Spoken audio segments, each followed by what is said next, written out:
Hello friends, मेरा नाम है इस्माइल खान। आज के इस वीडियो में हम लोग सिंगल डोर रेफ्रिजरेटर के फ्रीजर बॉक्स को चेंज करना सीखेंगे। जैसा कि हम जानते हैं कि सिंगल डोर की जो फ्रीजर बॉक्स होता है, अक्सर करके इसमें चाकू वगैरह लग जाते हैं या किसी भी तरह का कोई लीकेज हो जाए तो इसकी रिपेयरिंग तो की जाती है पर टफ होती है और ज्यादातर इसे रिप्लेस ही करना होता है। इस तरह से हमारे पास भी एक रेफ्रिजरेटर आई जिसमें लीकेज था, तो लीकेज को रिपेयर करना हम चाह रहे थे, लेकिन फिर उसमें एक मसला ये भी दिखाई दिया कि उसकी जो कैपिलरी ट्यूब थी वो भी ब्लॉक थी और ये कैपिलरी ट्यूब डायरेक्ट वहां पे जुड़ी हुई थी फ्रीजर बॉक्स से। यानी फ्रीजर बॉक्स में जो छोटा सा कॉपर का पाइप लगाया जाता है वो पाइप नहीं लगा हुआ था। इसका मतलब कैपिलरी ट्यूब अगर हम चेंज करते तो वो थोड़ा टफ होता, इसमें लीकेज की चांसेस रहती है और बाद में जो कस्टमर होते हैं उनको दिक्कत होती है। इसलिए ज्यादातर इस तरह के केस में फ्रीजर बॉक्स को चेंज कर दिया जाता है।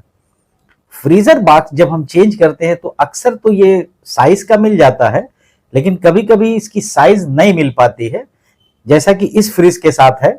इस फ्रिज का जब हम लोगों ने दूसरा फ्रीजर बॉक्स लिया तो मॉडल तो सेम मिल गया, लेकिन जो साइज थी वो थोड़ी सी आल्टर थी, यानी थोड़ा ओवर साइज था। तो सबसे पहले इस फ्रीजर में जो फ्रीजर बॉक्स था उसे किस तरह से हम निकालते हैं इसको सीखेंगे। इसके लिए कभी भी जब फ्रीजर बॉक्स निकालना होता है तो फिल्टर के पास से कैपिलरी ट्यूब को अलग कर लिया जाता है, यानी फिल्टर बाहर कर देते हैं और कैपिलरी ट्यूब उससे सेपरेट कर देते हैं। इसी तरह से सक्शन लाइन को कंप्रेसर से सेपरेट कर देते हैं। अब चूंकि जो कंडेंसर कॉइल होता है ये wire mesh type condenser coil है, इसके और फ्रिज की बॉडी के बीच से सक्शन लाइन नीचे की तरफ जाती है। तो कंडेंसर कॉइल दोनों साइड से ऊपर नीचे दो जगह माउंट होता है बॉडी के साथ। तो किसी भी एक साइड में जो कंडेंसर कॉइल है उसे हम खोल लेते हैं और थोड़ा सा उसे ऊपर करके जो सक्शन लाइन और कैपिलरी ट्यूब है वो कंडेंसर की रेंज से बाहर कर लेते हैं। इसके बाद हमारा जो सक्शन लाइन बाहर निकल रही होती है उसका कभी कभी कुछ कवर भी लगा होता है और कभी नहीं भी होता है। इस फ्रिज में एक कवर लगा हुआ था, तो इस कवर को भी हम लोगों ने यहां से निकाल लिया और कवर निकालने के बाद जो कैपिलरी ट्यूब है और सक्शन लाइन इसकी पाइप को स्ट्रेट कर देते हैं, ताकि ये अंदर की साइड में जब हम फ्रीजर बॉक्स निकालें तो अंदर की साइड में सीधे सीधे चली जाए।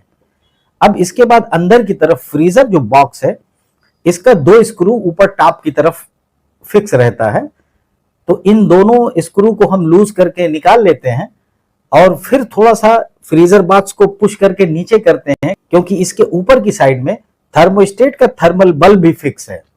तो इस थर्मल बल्ब का जो यहाँ लॉक है, इस लॉक को खोल के इसका थर्मल बल्ब यहां से अलग कर लेते हैं। और अब चूंकि ये फ्रीजर बॉक्स बिल्कुल सेपरेट हो गया है, अब इसे आसानी से फ्रिज के बाहर की तरफ निकाल लेते हैं और साथ ही साथ जो सक्शन लाइन और कैपिलरी ट्यूब है वो पीछे की साइड से अंदर की तरफ पुश करते हैं बहुत ही स्मूथली। इस तरह से ये पुराना वाला फ्रीजर बॉक्स बाहर आ गया। अब जो दूसरा फ्रीजर बॉक्स है नया, इसे उसमें फिक्स करने के पहले एक बार चेक कर लिया जाता है कि क्या ये परफेक्टली बैठ रहा है या नहीं। तो इसके लिए जब हम लोगों ने इसमें इसको डाला तो इसका जो बैक साइड का है, जो जाके फ्रीजर में बैक साइड में जो इसकी स्लॉट बनी होती है जहां इसे बैठना होता है, ये वहीं पर उसके स्लॉट से थोड़ा सा ओवर साइज था, जिसकी वजह से ये परफेक्टली बैठ नहीं रहा था। और इसके ना बैठने की वजह से जो सामने टॉप पर स्क्रू फ्रीजर बॉक्स में कसना था इसका होल मैच नहीं कर रहा था।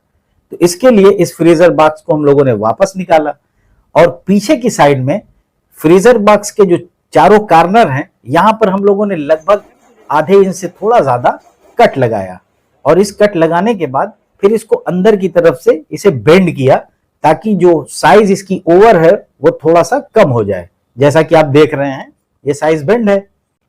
इसके बाद एक बार फिर से हम इस नए फ्रीजर बॉक्स को फ्रिज में फिक्स करेंगे। इसके लिए ये जो सक्शन लाइन है और कैपिलरी ट्यूब ये दोनों एक साथ उस होल से बाहर की तरफ निकालेंगे जहां से ये पहले से निकला हुआ था।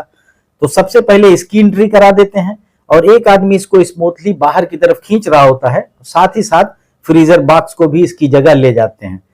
चूंकि इसको हम लोगों ने पीछे से कट करके अंदर की साइड में बेंड कर लिया है तो ये स्लॉट में परफेक्टली बैठ गया। जैसा कि आप देख रहे हैं कि ये फ्रीजर बॉक्स क्योंकि पीछे साइड से बेंड है और अपनी स्लॉट में अच्छी तरह से बैठ गया। तो अब इसे नीचे की तरफ हल्का सा पुश करेंगे और जो थर्मोस्टेट का थर्मल बल्ब है जो इसमें जगह बनी हुई है उस जगह पर इसके थर्मल बल्ब को लगा के इसका जो कवरिंग लॉक है उसे भी वहां पर प्रेस कर दिया। तो इस तरह से जो थर्मल बल्ब है अपनी जगह बैठ गया। अब हम फ्रीजर बॉक्स को ऊपर की तरफ उठा के दोनों स्क्रू से फ्रीज के जो टॉप साइड का हिस्सा है जहां इसे फिक्स करना है वहां दोनों स्क्रू टाइट कर देते हैं। इस तरह से फ्रीजर हमारा यहां पर फिक्स हो गया। अब पीछे की साइड आते हैं, जहां इसकी जो सक्शन लाइन है इसे अच्छी तरह से बेंड करके सीधा नीचे की तरफ मोड़ लेते हैं, थोड़ा सा कर्व शेप में, ताकि ये जो सक्शन लाइन है, ये जो इसकी लंबाई है, ये उसी जितनी दूरी में एडजस्ट हो जाए। और इसे सक्शन लाइन से किस तरह से कनेक्ट करना है उस हिसाब से मोड़ लेते हैं। साथ ही साथ कैपिलरी ट्यूब लंबी होती है तो इसे किसी राउंड शेप चीज पर या कैपेसिटर पर या गैस की जो कैन होती है इसके ऊपर कई बार राउंड करके फिर वहीं पर एक जगह रख लेंगे।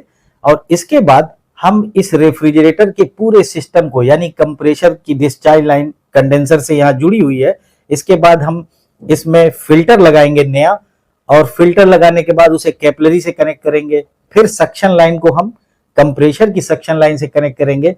और ये करने के बाद सिस्टम को सिस्टमेटिक कनेक्ट करने के बाद हम लोगों ने इसमें प्रेशर डाला और इसके लीकेज को चेक किया। इसमें कहीं कोई लीकेज नहीं था।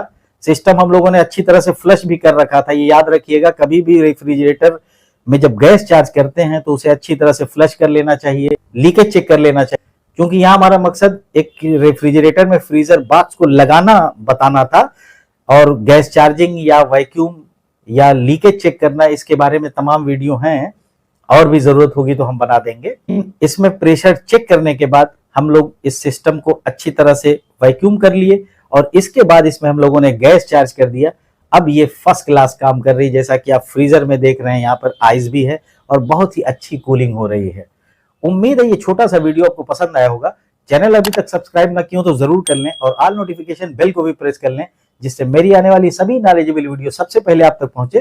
Thanks for watching.